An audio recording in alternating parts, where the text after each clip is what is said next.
Hello and welcome back to my blog. This is the last day of the first year, believe it or not. I'm going to read a little excerpt from The Divine Matrix. I don't know if you could see that, by Gregg Braden.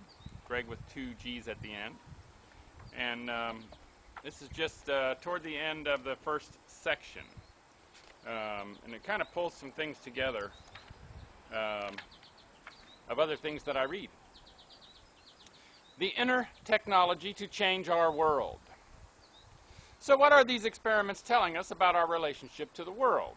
He's referring to 3 experiments that he discussed earlier. The common denominator among all 3 is that they involve human DNA. There's absolutely nothing in conventional wisdom that allows for the material of life in our bodies to have any effect whatsoever on our outer world. And there's also nothing to suggest that human emotion can in any way affect DNA when it's inside the body of its owner, let alone when it's hundreds of miles away. Yet this is precisely what the results are showing us. When we think of each experiment on its own, without any consideration of the others, it's interesting. Each one shows us something that appears to be an anomaly existing beyond the bounds of conventional thinking, and some of the findings may even be a little surprising.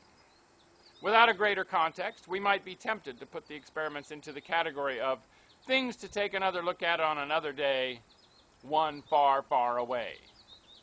But when we consider the 3 experiments together, something no less than paradigm-shattering happens. They begin to tell us a story.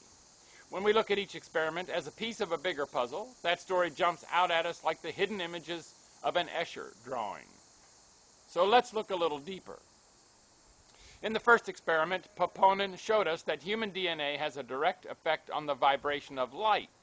In the second, the military experiment, we learned that whether we're in the same room with our DNA or separated by distances of hundreds of miles, we're still connected to its molecules, and the effect is the same. In the third experiment, the heart math researchers showed us that human emotion has a direct effect on DNA, which in turn directly impacts the stuff our world is made of. This is the beginning of a technology, an inner technology, that does more than simply tell us we can have an effect on our bodies and our world. It shows us that this effect exists and how it works. All these experiments suggest 2 similar conclusions, which are the crux of this book. 1, there is something out there, the matrix of an energy that connects any one thing with everything else in the universe. This connective field accounts for the unexpected results of the experiments. 2, the DNA in our bodies gives us access to the energy that connects our universe, and emotion is the key to tapping into the field. In addition, the experiments show us that our connection to the field is the essence of our existence. If we understand how it works and the way we're connected to it, then we have all that we need to apply what we know of the field to our lives. I invite you to think about what these results and conclusions mean in your life. What problems can't be solved? What illness can't be healed? And what condition can't be improved if we're able to tap the force and change the quantum blueprint where all of these things come from? The blueprint is the previously unrecognized field of energy that Max Planck described as the conscious and intelligent mind. And that's all I'm going to read from there for now.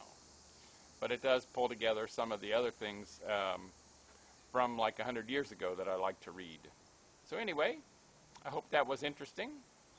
Tomorrow, I start my 2nd year. Will I? We'll see. Make it a great day, and bye for now.